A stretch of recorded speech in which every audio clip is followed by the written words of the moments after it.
Director Principal Dr. Amtul Aziz and our Vice Principal Dr. Firdos Jahan for their continuous support and guidance towards all our activities. I would also like to welcome Ms. Sonia Soman, Chief Program Coordinator,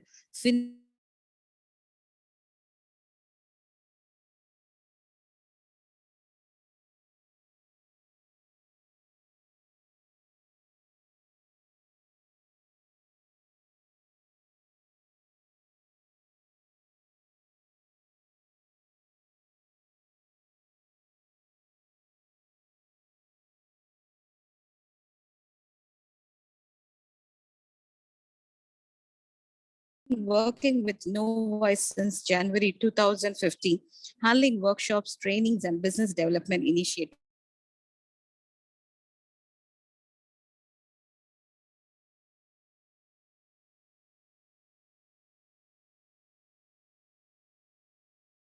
Individually, a speaker of the group.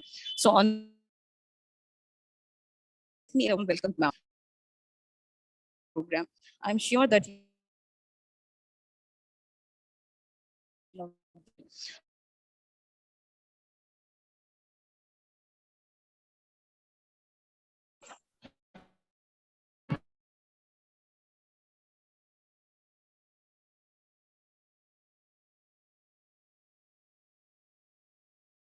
Aurora. 3% of the population. This is why this program has been initiated to create awareness about investments, create awareness about savings, why we should save, what are the different ways of investing money and so on. So today we are going to be talking about why we should invest, what are the benefits. We're going to talk about what are the different products that you could invest in and how you can really make sure that you're able to achieve all your goals that you have, all your dreams, all your aspirations. So in this whole session, I'm going to be asking all of you a lot of questions. So it'll be great if I could get answers because, I think interaction is probably one of those few things that would help us in really having a better learning experience. Yeah, so let me start off before we really start the program. I want to ask you guys the very first question. And the question is, why should we really invest? Right? So we're going to be talking about investments today. So I want all of you to tell me, why should we invest money? And I request all of you to answer this as a poll question, which has come on your screen. So maybe I'll take about 30 seconds. I would request all of you to please answer this question.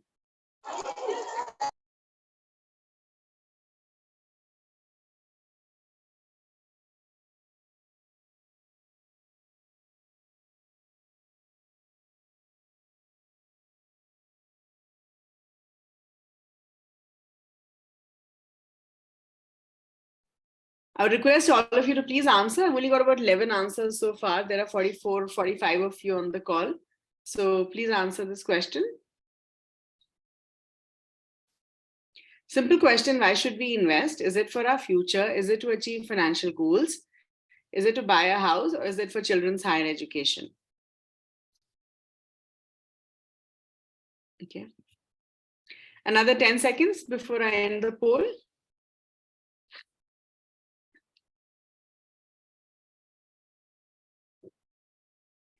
Okay, great. So let me end the poll now. And I have most of you saying for our future. Okay.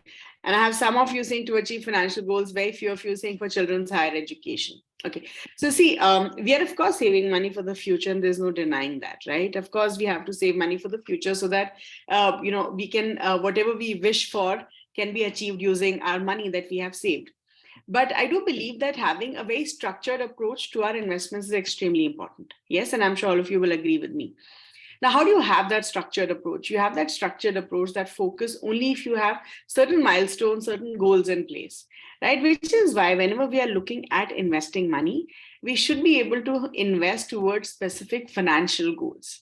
So the very first thing that we should ideally do before we start investing money is really have a list of all our dreams and aspirations that we call financial goals. All those goals in our life for which we need money, right? And once we make that list, once we exactly know when we want to achieve a particular goal. So for example, you say that, okay, I want to save money for buying a house for myself, which will probably be 5 years from now. Or I want to save money for my retirement, say 20 years from now. or I want to buy, I want to probably go on a holiday 2 years from now. That could be a financial goal. So we have multiple financial goals, right? Now, all these financial goals are very important if you make a list of them and you exactly put a number next to it saying when do you want to achieve that financial goal. Because the moment you have these numbers, you will have more clarity, you will have more focus. Then what's going to happen is the money that you're going to invest every month, you will have a very structured approach to it. You will know that you are going to invest this money every month, right? You're going to invest towards specific financial goals instead of just saving money for the future. Eventually, it's all for the future, which is true. But then it's just going to bring in more structure, more discipline if you have financial goals that are attached to these investments that you're doing. Okay. Now, let me ask you the next poll question. So, the next poll question is basically a formula. And I want you to tell me which formula works better for you. So, it's come on your screen as a poll question. I want you to tell me which formula works better for you. So, is it income minus savings equals expenses, or income minus expenses equals savings? What do you think?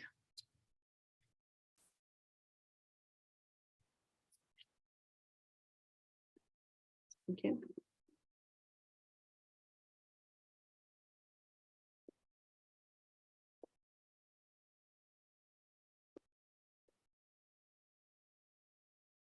I would request all of you to answer this, please.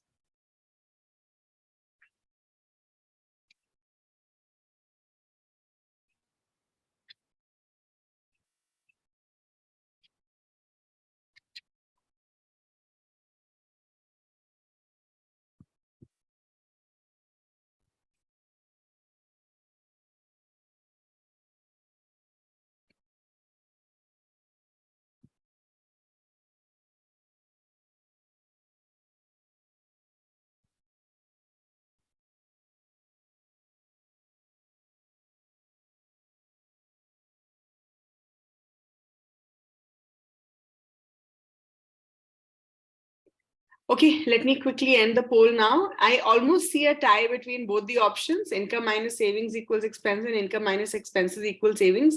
Almost a tie. 16 of you and 14 of you are saying this. Okay, but let's see how this works. Okay, so just look at your screen where you see the poll results. If you look at the first option, which is income minus savings equals expenses, what you are effectively saying is that you are giving priority to your savings, right? Which means what you're doing is from your income, from your salary, first you're saving and then you will spend, right?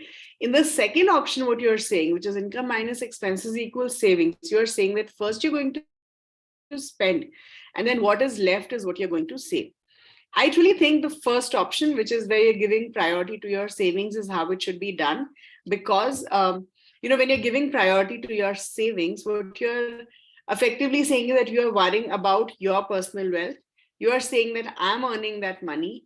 I'm putting in all the effort to earn that money. So I'm going to first make myself rich.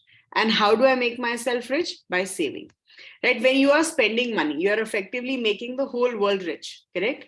See, when you are, buying groceries, the shopkeeper becomes rich. When you're paying rent, the owner becomes rich. When you are, paying some bills, that becomes rich, that entity. So what I'm trying to say is whenever you're paying something to someone, you are effectively, making somebody else rich in the process, not yourself. How do you make yourself rich first? You can only make yourself rich by saving money. We have enough and more examples of people who made tons of money in their life, but who've gone bankrupt. And why have they gone bankrupt? Because they didn't have the habit of saving. So, which is why it is very important that we give priority to our savings over our expenses, which is why you say that from my income, first I'm going to save, and then what is left is what I'm going to spend. So then the question is, how much should I save? Because in the second option, income minus expenses equals savings, you're effectively saving what is left. But here that can't be done because you're going to save at the beginning of the month. So for that, you can apply a very simple formula that we call as the 50-30-20 rule. Okay. So now what's this 50-30-20 rule? The 50-30-20 rule says that 50% of your income you can spend on your basic necessities. Okay. The next 30% you can spend on luxury. So holidays, gadgets, all of that. And the last 20% if you can effectively save every month with discipline, you will not have to worry about any of your future financial goals or financial expenses. But you have to save that 20% every month, which is extremely important. So, as per the first equation, when we are saying income minus savings equals expenses, you're saying that you will at least start saving 20% of your income, and then the remaining 80% you're going to spend. That's a bare minimum. Of course, if you can save more than 20%, nothing like it, right? Okay. So now what we're going to do is we are going to learn about some basic things that we should keep in mind while we are investing money. So those very simple small things that you should know when we're looking at investment. So for example, the first thing is that we need to plan for emergencies. Now, what are emergencies? Emergency could be any contingency for which you're not really planned in advance. So, for example, during COVID times, a lot of people lost their jobs. A lot of people had salary cuts. Now, these are emergency times because these are not something that you plan for, right? So, this is the time you can use your emergency fund. Say there's a medical emergency in the house and you don't have sufficient health insurance, then that's a medical emergency or that's an emergency. Then it could be, say, for example, you have some house renovation work to be done for which you are not planned and it's turning out to be a little expensive. Then you dip into your emergency fund. So emergency fund is basically the money that you're going to set aside only for these kind of contingencies, and you need to have at least 6 months of your expenses in an emergency fund. Okay. So for example, if you are spending 50,000 rupees a month, then you need to have 3 lakh rupees in an emergency fund. So having an emergency fund is extremely important, but how much should you have in an emergency fund is 6 months of your expenses, not your income, 6 months of your expenses. Okay. Next thing that we all need to take is life insurance. So it's very important that we all take a life insurance policy. Now, life insurance is basically a policy that we take to cover the risk of our financial dependence. So if you have financial dependence, if you are dependent on us, right, for money, and if something happens to us, then what will happen to them? So obviously, for that reason, we take something called as life insurance. So life insurance is one of those products which really help us, in covering the risk of our family. But life insurance is very different from investments. A lot of people today are selling life insurance in the name of investment, but that's not true.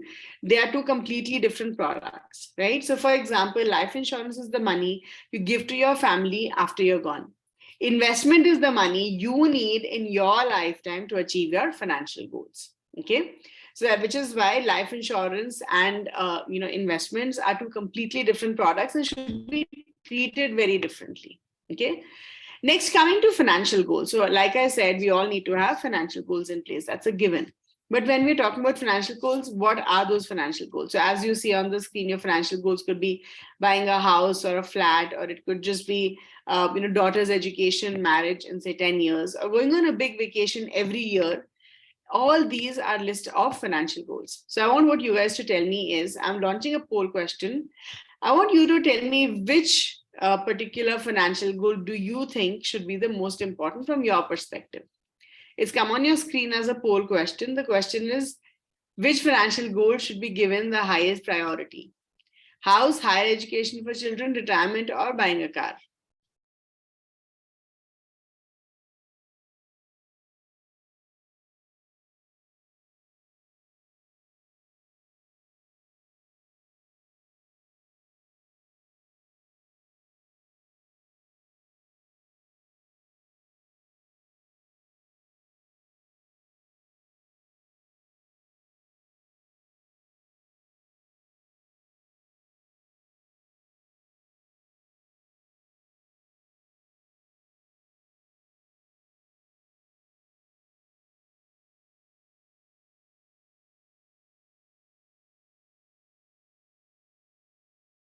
Uh, 10 more seconds, some more answers before I end the poll, please.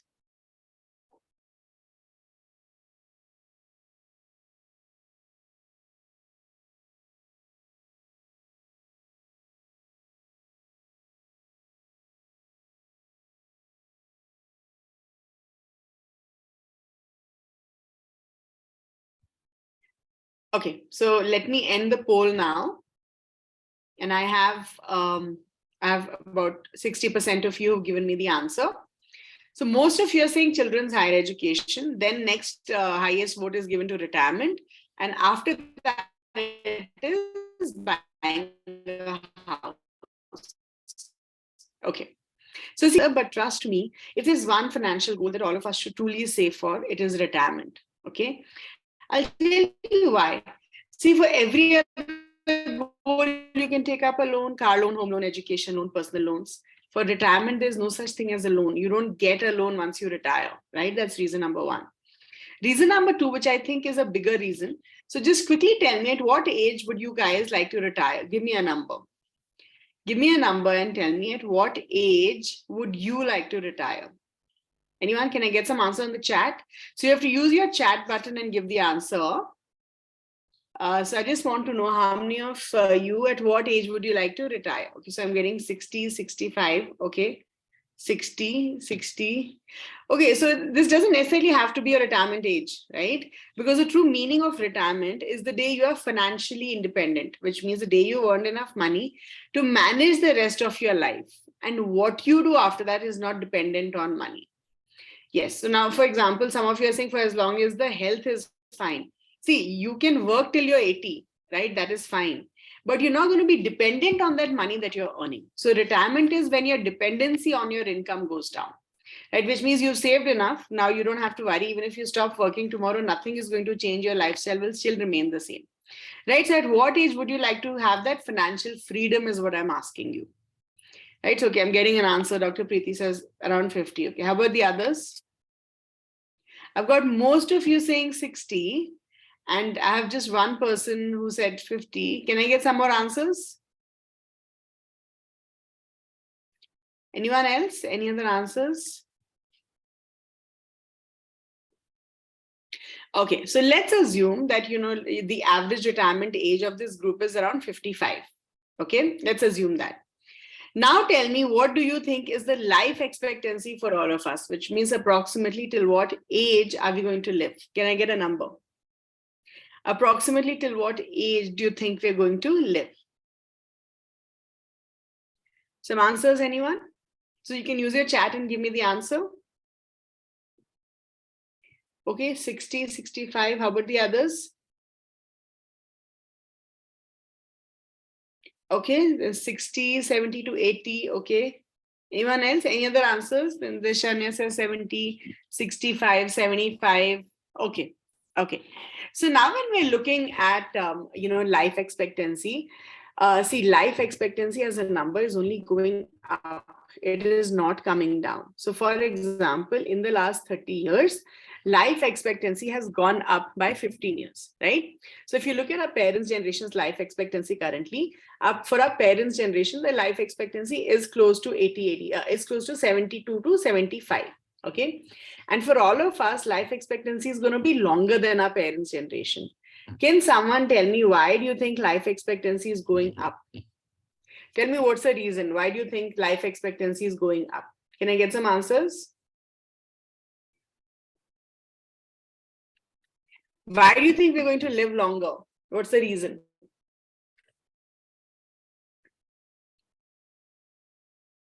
What's the reason? Why do you think we're going to live longer? Anyone?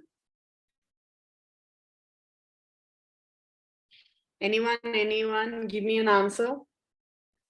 Why do you think life expectancy as a number is going up? Why are we going to live longer? Give me an answer on the chat. Yes, thank you. Because of the advancement in the healthcare space. Absolutely, right? Thank you, everyone. So for example, today I'm sure all of you agree that we have a cure for almost anything, right? And we are not even talking about healthcare today, because mostly we use healthcare facilities when we are older. So when we retire, probably, right? Think about what would happen in the next 20 years in the healthcare space, right? So when you anticipate all these things, you'll realize that the biggest challenge that we are facing is the fact that we want to retire early. We want to have financial freedom at a much younger age, but our life expectancy is going up. So if we are going to retire at 55, if we are going to live till 85, that's 30 years of retirement that we are looking at, right? And then the question is, when do you start saving for those 30 years? Yeah. So what I'm going to be doing is I'll show you a retirement calculator. Okay. I'm going to show you this particular calculator, which I'm guessing all of you can see on the screen. This calculator is going to help you understand and plan how much money you need for your retirement and how you can go about saving that money. Okay, so I'll do this calculation for myself and I'll show you how it works. And this retirement calculator will be shared with all of you. Okay, so let's start with the very first step where you have to put your current age, which means how old are you today? So I'll put my age, that's 37, and then you have to put your retirement age, which means at what age would you like to retire? So that doesn't mean at what age would I like to stop working, at what age would I like to be financially free, right? So let me put that as 55. So which means I have about 18 years to go for my retirement. Now here you have to put your current monthly expenses, which means how much are you spending every month today. And from your current expenses, you need to remove two things. One, you need to remove your children's education expenses and you need to remove your EMIs. See, the logic is when your children, by the time you retire, your children would have completed their education. That's one. And two, another bigger reason is that when you're looking at your EMIs and stuff, your EMIs would have ended by then. So leaving these two things, how much are you spending on your lifestyle today is what you need to put here. So say, for example, I'll put approximately 40,000. With 7% inflation, right? So can anyone tell me what is the meaning of inflation? So use your chat and tell me what is the meaning of inflation. Anybody? So use your chat and tell me what is the meaning of inflation.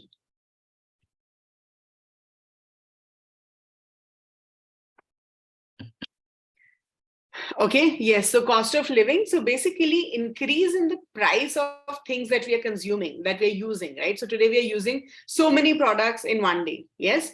And the price of those products keeps changing. It doesn't remain the same. So if something is 100 rupees today, it'll be maybe say 106, 107 rupees next year. So that is inflation. So what is inflation effectively doing? It is bringing down the value of my money. Correct. So because if I could buy X amount for 100 rupees today, next year I'll be able to buy less than that X amount because of with that same 100 rupees. And that is because of inflation. So inflation logically brings down the value of my money. Now, what are my investments doing? My investments logically are taking up the value of my money. Correct. So ideally speaking, my investment returns need to be higher than inflation for me to make some positive returns. So say my investment is giving me 10% return, my inflation is 7%. Effectively, what I've made is about 4% or 3%, right?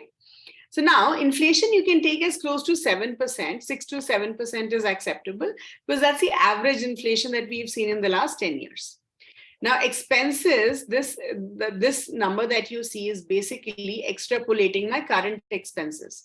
So if I'm spending 40,000 rupees today, when I'm 55, which means at the time of my retirement, my expenses would be 1,35,000 for the same lifestyle that I'm leading right now. That is very important for all of us to understand. So for this lifestyle, if I'm spending 40,000 rupees today, I'll be spending about 1.35 lakhs at the end of say 18 years, which is when I'm 55. That's step one. Now, step two, what you have to do is the first number that you have to put is put your life expectancy, which means approximately till what age do you want to plan your retirement? And the logic is, so always do this one thing. Always plan for the worst case scenario. So you plan till 80, you go at 70 is fine. But you plan till 70 and you survive till 80 is a big problem, right? So always plan for the worst, take nothing less than 80 years. So minimum 80 you should take, anything above 80 is fine, okay? So I'll probably take 85, which is 55 to 85. That's 30 years of retirement that I'm looking at. So when I convert that 30 year into months, it is 360 months. So which means I need about 1.35 lakhs every month for 360 months of my retirement. And this 1.35 lakhs is also increasing with 7% inflation every year, this that you see here, right? So because obviously, why are we taking that inflation? Like I said, this 1.35 lakhs is at the time of my retirement. After retirement also inflation is going to be there, and I have to take that into account. So moment you put in your life expectancy number, you're going to get a number here. So in my case, for example, considering my current expenses are 40,000 rupees at the time of my retirement, I would need 3.73 crores.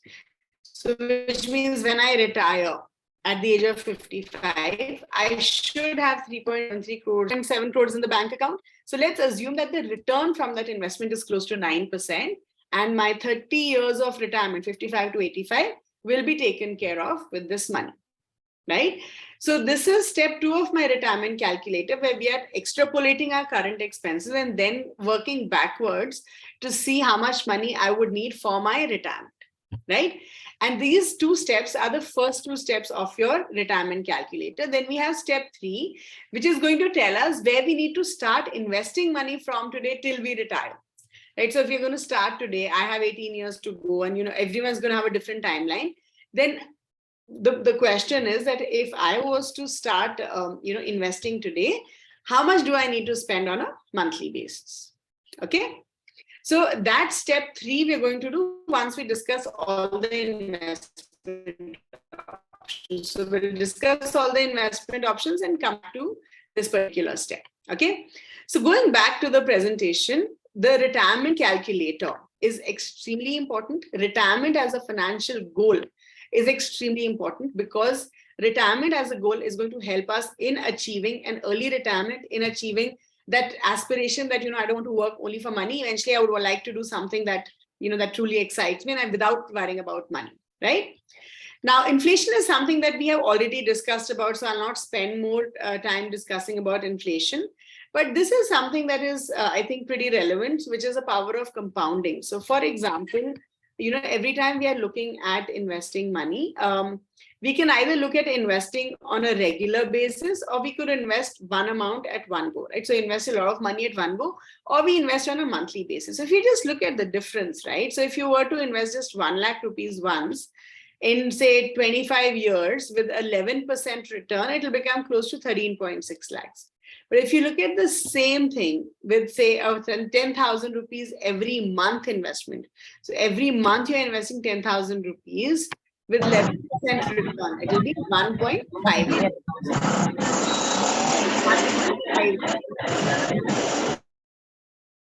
So which is why I always say that, monthly investment makes sense. Monthly investment, what you're effectively doing is you are able to, in your monthly investment, because it is bringing you that discipline, because it is helping you in bringing in that focus, you will 10,000 rupees, you'll probably invest every month, which you may not realize as much. But at the end of those 25 years, you'll have such a big corpus for you. And this is because of compounding, right? Compounding is interest over interest. You invested 100 rupees today, it's become 110 next year. The following year, in the interest will be calculated on 110 and not on 100. Compounding is an important aspect of investing, which I think is something that we could look at. Now, let's just quickly look at the risk-reward matrix. What is this risk-reward matrix? I'm sure all of you know high risk, high returns, low risk, low returns. So if you just look at this, low risk, low return, you have multiple products. You have deposits, post office schemes, provident fund. Then you have your debt-oriented mutual funds. High risk, high return, you have the standard, you have derivatives, you have equities or equity-related, programs or schemes. High reward, low risk schemes, right, which are generally very common in the market, where people are offering you great returns with surety that, you will surely get 13%, 14%, likes of chit funds and so many other things. I would say stay away from that, because the risk is extremely high in that particular part. One, because they're not regulated. So which means people can take money from you, run away, and you would not even know that, something like that has happened. So which is why stay away from unregulated products, always invest in regulated products, okay? And then last but not the least, you have high risk, low return. Now the question is, why would you invest in something which has a lot of risk and giving you less returns? You might as well invest in something which is giving you high risk, but also gives you high returns, right? So this one and this one are irrelevant in this particular space, okay? Next, how do you evaluate a particular investment? So you want to invest your money, you think you're convinced, you like investing. But then how do you evaluate if it's a good product, not product? What are the parameters we should look at as an investor? So for example, I'm sure a lot of you agree, safety is very important, right? Safety of my money is extremely important, which is, say if I've just, if I've started investing, a lot of people look at, say, fixed deposits kind of products, because fixed deposits provide that surety, that safety. But anything that's very good comes with its own set of challenges, which we will talk as we progress further. Then you have liquidity. So liquidity, you should be able to take out your money anytime. And I think a lot of investments today, except for real estate, liquidity is generally quite high. Then we have returns, right? So we have IRR, we have CAGR. There are different ways of calculating returns, but effectively returns is going to tell us in terms of how much money have we made from our investments. And of course, high returns are something that all of us want, right? Then it's convenience. And I do believe convenience is very, very important when you're investing, because if suppose you have to walk into a bank branch every month, every month, then you'll do it for some time, but then you will stop, right? Because it's not convenient. Convenient to say you pick up any online app and you make your investments. Within 10 seconds, your investment is done. You don't have to go anywhere. You can be in the comfort of your home. So I do believe convenience is an extremely important, parameter, which we generally tend to ignore, but we shouldn't. Then, of course, you have ticket size, taxation, all of that, which we are going to discuss in more detail anyways. Okay.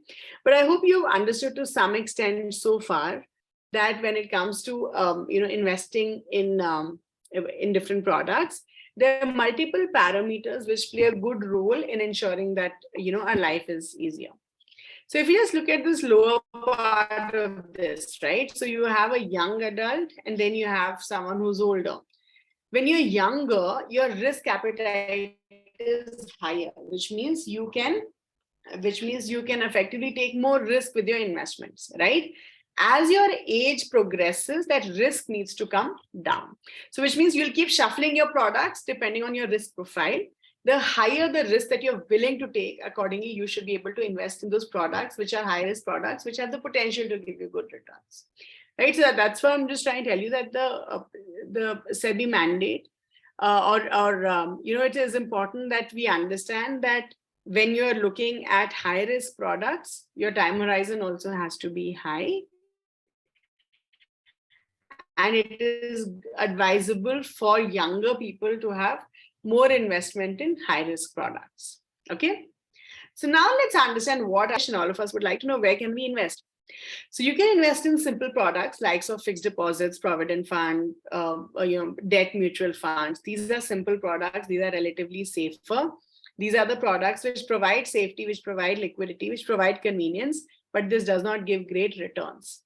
So the challenge with these fixed income products is because they are not giving us sufficient returns to beat inflation. And I don't know if you guys remember, but we discussed that when you're looking at your investment, you should invest in those products which are beating inflation. And in the first case, for example, it is not beating inflation, right? So which is why we always look at these products. So for example, an FD is giving me about 6% return right now. My inflation is also at 6%, but my FD return is taxable. I'm paying my marginal tax rate as the tax on FDs, right? So which means today I'm getting less than 6% in an FD. My inflation is at 6%, so my money is effectively not growing. So look at these kind of products, say for your short-term financial goals or for your emergency fund. So your emergency fund, you don't put in risky products, put in safe products like of FD and debt mutual funds. Or you could, look at all your short-term goals. So any goal you want to achieve in the next 3 years, put that money in a fixed deposit, because you don't take risk with your money, or, for whatever money that you need in the short term, you don't necessarily take that kind of risk. But of course, if you're looking at saving for your retirement after 20 years, then FD, these kind of products are not a good option because they're going to eat into your returns. Okay. Next, we have, say, products like equities, stocks, mutual funds, gold, real estate, all these products, right? We'll start with equity, which is stocks. So how many of you understand what is stock market? Give me a yes or a no and tell me. How many of you understand what's a stock market? Anyone? Give me a yes or a no and just tell me how many of you understand this. Any answers, guys? You can use your chat to give me the answers. Okay, so I'm getting a no. How about the others? Can I get some more answers? Okay, there's a yes. Okay, so I'm getting a combination. I have some of you saying yes, I have some of you saying no. Let me quickly explain equity, okay? So say I'm running my business and I want to grow my business. Now to grow my business, I need money. So from where do I get that money? Either I can take a loan from a bank, which is a very simple transaction. I take a loan, I give back the money along with the interest, right? So I have to pay back that loan to the bank along with the interest that they're asking for. Now, in the case of equity, it's actually quite the reverse. Okay, in case of equity, you are getting investors to put money in you, right? So you are getting investors who are going to put money in your business, and then you will use that money to grow your business. So investors are taking a bet on you. Investors are saying that, okay, this company may do well, so I'll take a bet on this company, because if the company does well, investors will make money. But if the company does not do well, the investors will lose out on the money. So the difference between loan and equity, in loan, bank doesn't care how your business is doing. Bank just wants its money back along with the interest. Whether your business is doing well, not doing well, that is your problem. In equity, it's completely opposite, because in equity, the person who's investing in your business is not giving you a loan. He's taking part of your business, right? So he's becoming a shareholder of the business, which means he's part of the profit. If the company does well, then he'll get that profit. But if the company doesn't do well, he'll have to bear the losses as well. Okay. So which is why we always say that equity is risky, right? Because you don't know how the company is going to do, right? So which is why equities are considered to be risky products. So which is why whenever you're looking at investing in equity, let's look at how we can reduce that risk, right? Because say I want to invest in a company, I want to buy shares of a company, but I don't want to take so much risk. So how do I reduce? Equity investments are always for the long term. They are not for the short term. Okay, always remember that, which means when you're investing your money in equity, your time horizon is minimum 5 years, and then of course the longer the better. Okay, so which is why equity, the rule number one is to invest for long term. And let me explain the logic. So say you've just started your own business, right? Whenever we start our own business, or whenever we look at any new existing business, it has its own set of challenges. And obviously, it's not going to make money in the first year, right? Probably it's going to burn a lot of money in the first year. Then, the risk of the company reduces after 5 years, because the company is doing something right to be there for 5 years. 10 years, the risk goes down further. So basically, as time is increasing, your risk comes down. That obviously doesn't mean that the business has made profit in every year. If I've made profits, losses, so on an average, you would make your money. So which is why we say when you're investing for long term, invest in equity for long term, so that you are able to beat inflation, you're able to get decent returns, and at the same time you get that law of averaging that works best for all of us. That law of averaging is very, very important. Okay. Next, of course, when you're looking at investing in equity, you could also invest through mutual funds. Yeah. So what are mutual funds? Mutual funds are a way of investing your money, and you can invest in any asset class through mutual funds. So if you're investing in shares through mutual funds, we call it equity funds. If you're investing in gold through mutual funds, we call them gold funds. If you're investing in debt instruments through mutual funds, they're called debt funds. So basically, you have a lot of different categories of mutual funds depending on what works for you as an investor. So for example, an equity mutual fund, what is happening is, in an equity fund, there are at least 40 to 50 company stocks. So which means now if you're investing your money in one fund, automatically your money is getting distributed across 50 companies. So your risk is much lower. All the 50 companies would not do bad. Some may do well, some may do bad. So on an average, you'll make your money, which is why we always say that when you're investing in equity, invest for long term, that's for sure, but invest through mutual funds to reduce your risk. Okay. So when we're looking at mutual funds, I would like to explain the concept using a very simple example. So if you look at any team sport, you look at cricket, hockey, football, any of these team games, all these team games, it's not necessary that all the players in a team are going to do well on a particular match or in a particular match, right? It's possible that some people are not in the right frame of mind. Some people are not very, practiced at this point, so they may not play that well. But you'll also have another bunch of people who will do exceptionally well, right? So you say you have 4-5 people, who are doing exceptionally well. We have 3-4 who are not in form, and we have 2-3 who are average players. Even then, your chance of winning is much higher because you have the players who are doing extremely well, who can, fundamentally. So when you are investing in equity, and when you're looking at, say, any of these team sports, the good players can compensate for the bad performance of the other players, right? So think of mutual fund as a team sport where it's the whole team that's working for you, right? So even if one player is not doing that well, even if one company is not doing that well, you have other companies who will do well and help you get you the returns. And we have someone called as a fund manager in mutual fund. So fund manager is basically that expert who's managing the portfolio. Fund manager basically decides, which company stocks are going to be part of the portfolio. Yeah. So which is why now you have an expert who's taking care of your money for you. So one, of course, the structure is like that. And two, because of a fund manager, that expert who's managing that particular fund for you. Right, so always remember this, that think of mutual funds as a team sport, think of direct stocks as an individual sport like tennis, badminton. In that individual sport, the player has to perform for him to do well. If the player doesn't perform that well, then the player is going to lose. So that's a very simple way of understanding what exactly are mutual funds. But in mutual funds, we have something called as SIP. So I want you guys to tell me what is the meaning of, or what is the full form of SIP? I'm just launching that as a poll question. I want you guys to tell me what is the full form of SIP. You can probably see it on your screen now. What is the full form of SIP?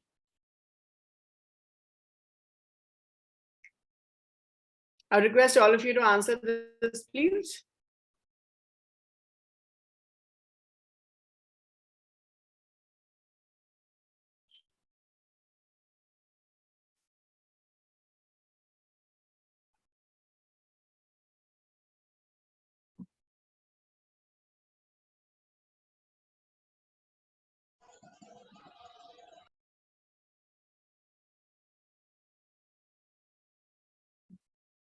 Some more answers, please.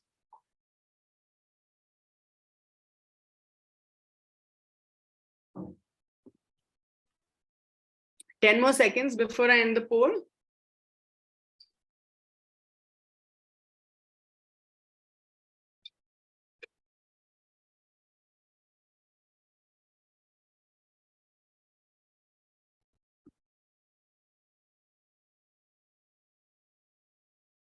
Okay, so let me end the poll now. Most of you got the answer right.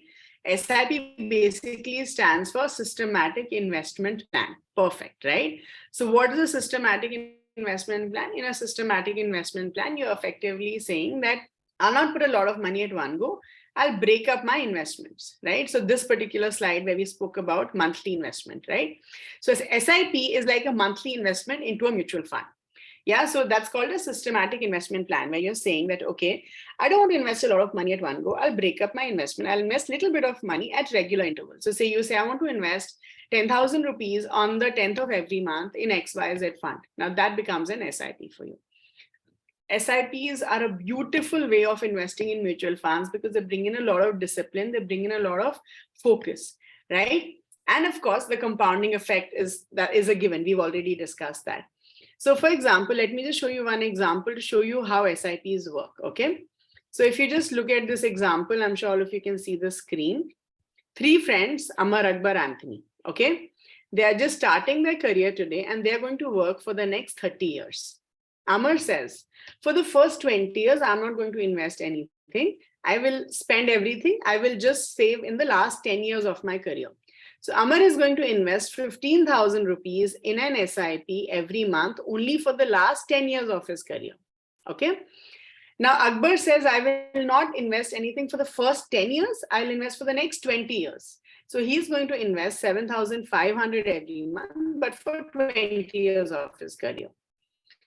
Anthony says, I will not waste any time. I'll invest a small amount of money for all 30 years. So Anthony is investing 5,000 rupees every month starting today for the next 30 years. Effectively speaking, all of them have invested 18 lakhs. For Amar, it is 15,000 rupees into 10 years. Every month he's investing 15,000. So 10 years converted into months is 120 months. So 15,000 into 120 months is 18 lakhs. For Akbar, it is 7,500 into 240 months, which is 20 years, which is also 18 lakhs. And for Anthony, it is 5,000 into 360 months, which is also 18 lakhs. I've taken the return from this particular mutual fund as 12%. So generally, whenever we are giving any form of mutual fund calc in the long term, you can get more than this also, but 12% is the average return that we take. Now, Amar's 18 lakhs at the end of his 10 years that he has invested has become about 35 lakhs. What do you think is the value of investment for Akbar? Okay, just tell me what do you think. Should it be more than Amar's, less than Amar's, or same as Amar's? Tell me.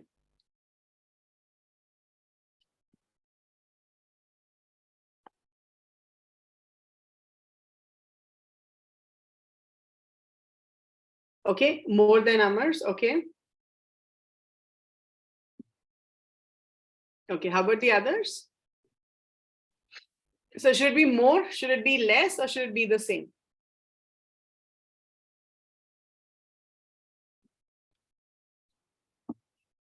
Okay, so let's see how much it is, right? For Amar, if he's got 35 lakhs, Akbar has got close to 75 lakhs, right? And then what should it be for Anthony? So Anthony has got close to 1.76 crores. Do you see this? So what does this particular example tell you? This particular example tells you a very simple thing. All of them have invested the same amount of money. So money was not playing a big role here because everyone has invested 18 lakhs. But they have invested that same amount of money over different periods of time. Amar invested 18 lakhs over 10 years. Akbar invested over 20 years. And Anthony invested over 30 years. So which means what is it that's playing a very important role? It is not money, it is time. So what I want to tell all of you is this one thing, that when it comes to investing money, it is not really about a lot of money. It is about how much time you can give to your investments, because compounding is happening, right? And compounding requires time. For compounding, the more time that you give, the better it will be from a returns point of view. Which is why, if there's one learning I want all of you to have from this particular program, from this particular session, is start your investments, whichever product you want to invest in, but give your investments time, because time is the most important factor in this whole process of investing. Okay. Here, Anthony gave full 30 years to his investment. Look at what he's got, right? Amar gave only 10 years to his investment. Look at what he's got, right? So which is why time is playing an extremely important role and not really a lot of money. Okay, so that was about mutual funds, where we, so if in equity, if you want to invest, you can invest in direct stocks or you can invest in mutual funds. But, mutual funds definitely help in reducing that particular risk. Okay. Now, the last product which we all like is gold. So just quickly, how many of you think gold is a good investment? Give me a yes or a no on the chat. Give me a yes or a no and tell me, how many of you like gold as an investment?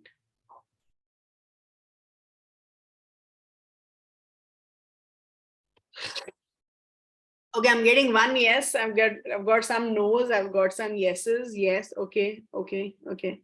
Okay. So let me quickly tell you that gold in general is a good form of investment. Okay. See, every investment has a good side, has a bad side. We need to understand that about each product. So for example, when we're looking at gold as an investment, your gold and your equities are negatively correlated, which means if your gold rate is going up, right, it means your share market is coming down. And if your share market is going up, it means your gold rate is coming down. So which means when we're looking at investing in gold, if you've invested in equity, invest a little bit in gold to balance out your risk. Okay, because if one is negative, the other will be positive and your returns will be balanced out. So which is why always have a small percentage of investment in gold. But then again, how we invest in gold is extremely important. Please remember, jewelry is not considered to be an investment. The problem is most of us tend to invest in the form of jewelry. The challenge with jewelry is that when you're investing in jewelry, there's a lot of emotional attachment that comes with it, right? So when we invest in jewelry, we get very emotionally attached to it. So which is why always invest in the non-emotional formats of gold. So today you have multiple options, right? You can invest in gold coins, gold biscuits, that's a physical format. Then you can invest in gold mutual funds. You have gold ETFs, exchange traded funds, so another category of mutual funds. Then you have gold sovereign gold bonds offered by the government, offered by RBI. You have digital gold, right? So there's a lot of digital gold that you can buy online on using these apps. So you can invest in any of these, but ideally any product which will not give you that emotional quotient. That is what is an ideal investment, especially for gold, not jewelry. Okay, so that was about gold. And the last thing that I want all of you to understand is that when it comes to investing, of course, invest for the long term. Invest if you're investing in equities. In gold, again, you're investing for long term. In safer products, you're investing for the short term. But you cannot put all your money in one product. You have to diversify. Okay, you have to break up your investments. So you say that, okay, I'll put a little bit in FD, little bit in gold, little bit in equity to balance out my risk. So that if one is not doing well, the other will do well and make up for the losses, right? So always remember that you should always break up your investments, but the younger you are, the more in equity. So if you remember this, when you are in this stage of your life, when you're younger, you can put more money in equity, you can take more risk. The logic is equities are good for the long term. And when you're younger, most of your financial goals are long term, correct? But when it comes to when you're older, so when you're older, your financial goals are hardly there. And at the same time, you're probably achieving those financial goals. So that is the time when your investment in safer products should be higher. Okay. So you have your investment in all the three products, but when you're young, your allocation to equity should be higher compared to the other products. When you're older, your allocation to other products should be higher compared to equity. Okay, that's the only difference. But you at any point in time, all these three investments have to be in your portfolio. Okay, so just a quick recap before we end this particular program and I take questions from all of you. Investing is extremely important. Investment helps in beating inflation, giving us good returns, in achieving all our dreams and aspirations. So having those dreams and aspirations, making a note of them is extremely important in the form of financial goals. So make a list of all your financial goals, why you need the money and when you need it. Once your financial goals are in place, then you can start investing your money in different products based on your financial goals. For your short-term financial goals, which is products which or financial goals that you want to achieve in the next 3 years, put your money in safer products, likes of FDs, FDs, post office schemes, public provident fund, mutual funds, debt mutual funds, and so on. Now, when you are, when you're looking at investing for your long-term financial goals, you look at slightly risky products. You could look at stocks, you could look at equity mutual funds, because they help in reducing, if you're investing for the long term, it helps in reducing our risk. Then, of course, if you're investing through mutual funds, your risk is much lower because the product is structured in such a way and you have a fund manager. And you can invest through SIP. Systematic investment plans are a beautiful way of investing your money and bringing in that discipline, right? Have little allocation to gold to balance out your risk in equity. And of course, put all your investments in all the three products. But the younger you are, more in equity, the older you are, more in the safer products. Okay. Then, of course, have your emergency fund in place. Your emergency fund is 6 months of your expenses, which should be put in safer products, and have a life insurance for sure. Life insurance will help your family in managing all their expenses in case something was to happen to you. Okay, so now let me just quickly finish the retirement calculator, step 3. So all of you can see the step 3, right? I'm also going to give you some tricks to make you achieve this. So you can invest through FDs, or you can invest through SIP. These are 2 ways that you could look at investing, right? Through FDs, if you're investing, I've taken the return as 6%. Through SIPs, I've taken the return as 12%. Assuming you have not made any investment for your retirement at this point, when you're doing this calculation, The moment you finish this step 2, step 3 will come on its own. So here this means if you want to invest for your retirement goal, which is I need 3.7 crores and I need that in the next 18 years, I would need to invest almost 1 lakh every month starting today for the next 18 years, and I'll have 3.73 crores in my bank account. But if I was to do the same investment through SIPs, I have 18 years to go. 18 years is a very long time. So if I'm investing in mutual funds and I'm investing on a monthly basis in mutual funds, which is nothing but an SIP, I would need to invest 53,000 rupees every month, starting today till my retirement, to achieve that 3.73 crores. Okay. Now, if you already have some existing investment for your retirement, let's say you already have 10 lakhs, which you have saved up for your retirement.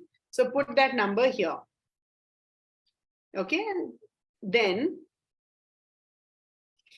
automatically this will come down, right? From here in FDs, from 1 lakh, it's become 90,000. In SIPs, from 53,000, it's become 42,000. Now, let's assume you say this is also very difficult for me. I can't invest even 42,000 every month. This is also a lot. I have so many other financial goals also to achieve. Then what you do is you divide this number by 3. Okay. So whatever you're getting, you divide that by 3. So in my case, it is 14,000 rupees, right?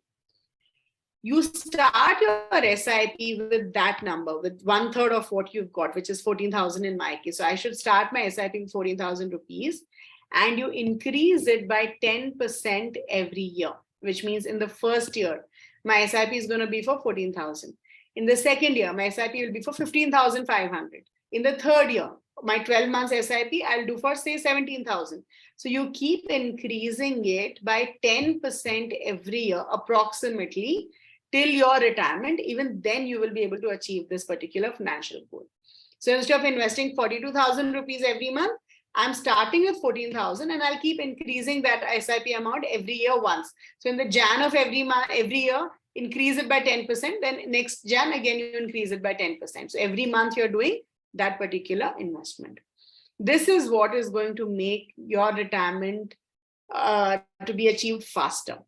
Okay. So I'll be sharing this sheet with all of you. Make changes, play around with this sheet. You'll be able to get a lot of insights. Yeah.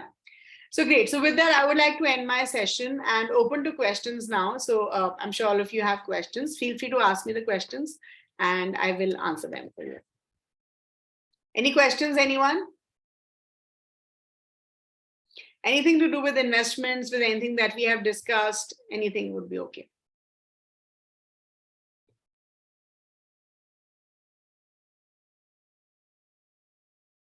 Any questions? Any questions? Yeah, good afternoon. This is Satya Farheen from the English department. So my question is regarding the fund manager. So about the fund manager, is it that we'll have to give them a specific amount if we want to go through SIP investments? Yeah, so the minimum SIP amount is 500 rupees. So you can start your SIP with as low as 500 rupees every month. That is the minimum amount. The fund manager, like since he would you are investing in a fund, you're not giving money to the fund manager. You are investing your money in a particular fund that you have selected for yourself. And then see, apart from you, there'll be maybe lakhs of other investors who would have invested money, right? The fund manager is investing the whole fund. Okay. Yeah. So you're not giving money to the fund manager. You are investing money in that particular mutual fund. And then are you, along with all the other investors who invested in that fund, say it's a few 100 crores. Those few 100 crores are managed by the fund manager. All right. Thank you. And I also wanted a suggestion from you. For a person in her early 20s, what do you think is the ideal diversified portfolio? See, when you're in your early 20s, right, that means most of your financial goals are long-term, right? So be it buying a house, children's education, retirement, all these big financial goals are all long-term goals, at least 10 years away, minimum, right? So then a bigger allocation should go into equity. So maybe you can look at, say, about 70% of your investment portfolio in equity, and the remaining 30% you can split between gold and FD. say when you're 40 years old, or say when you are 35, 40 years old, then you can reduce your equity allocation from 70% to 60%. And then whatever is left over, you can do an equal split between gold and fixed deposits. Thank you, ma'am. That is a strategy that you can follow. Sure.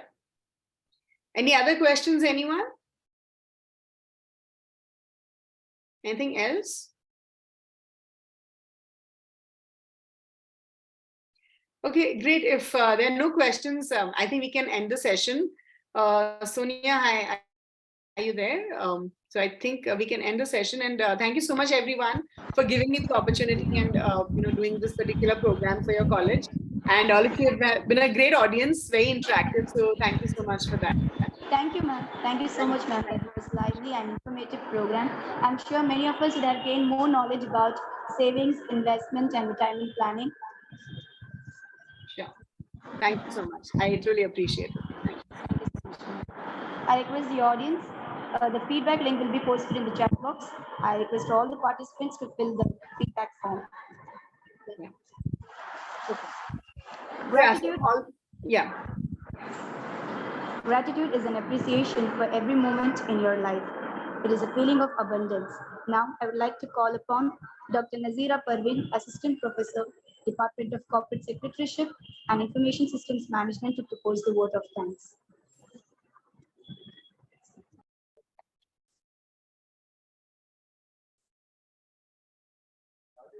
Hello.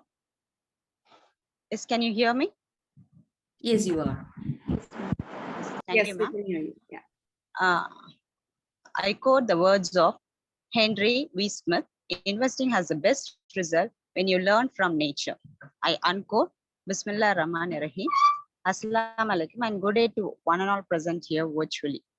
I deem it a great honor and privilege to propose a vote of thanks on this memorable occasion. First of all, I thank the Almighty who showered His blessings and grace upon all of us. On behalf of the Department of Corporate Secretaryship and Information Systems Management, I extend my heartfelt gratitude to our resource person for the day, Ms. Narmada Arora, Securities Market Trainer, SEBI, Director, Knowledge Learning Academy, who spared time for us from her busy schedule to enlighten us with the commendable talk on the subject, investors awareness planning and managing of risk management, which is a need of an hour in present scenario. Indeed, you have made this program more interesting by asking questions, madam. I place on record our gratitude to the management and our beloved principal, Dr. Amtul Aziz, and Dr. Firdaus Jahan, Vice Principal, for their constant support and encouragement in all our endeavors. I take this opportunity to thank Dr. Barakat, Dean of Business Studies, Head of the Department of Corporate Secretaryship and Information Systems Management, without whose effort, guidance, and support, we would have not been able to carry out this event. My heartfelt thanks to Ms. Sonia Sonam, Chief Program Coordinator, FinEdu Connect, for her valuable contribution and guidance in successful conduct of the program. I extend my thanks to all my fellow faculty members of the Department of Corporate Secretaryship and Information Systems Management for their effort and cooperation in successful completion of the program. Last but not the least, I thank all the participants who showed response to our invitation and made the Investors Awareness Program a grand success. I thank each one of you for participating and interacting virtually. Once again, I thank you all. Thank you, ma'am. Thank you. Thank you so much. And I wish all of you all the very best with your investments, with everything that you do. Thank you so much. Take care. The feedback link has been posted in the chat box. I request all the participants to fill the feedback form.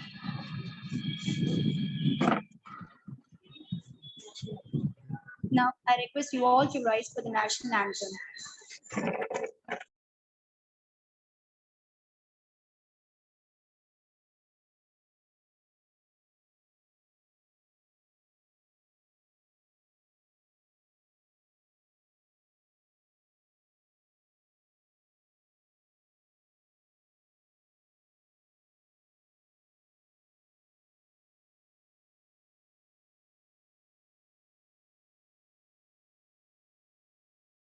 Jana Gana मन अधिनायक जय हे भारत भाग्य विधाता पंजाब सिंध गुजरात मराठा द्राविड उत्कल बंगा विंध्य हिमाचल यमुना गंगा उच्चल जलधि तरंगा तव शुभ नामे जागे तव शुभ आशीष मागे गाहे तव जय गाथा जन गण मंगलदायक जय हे भारत भाग्य विधाता जय हे जय हे जय हे जय जय जय जय हे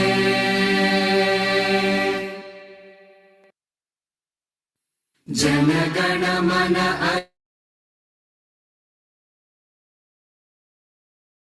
Thank you, everyone. Now I request everyone to kindly disperse.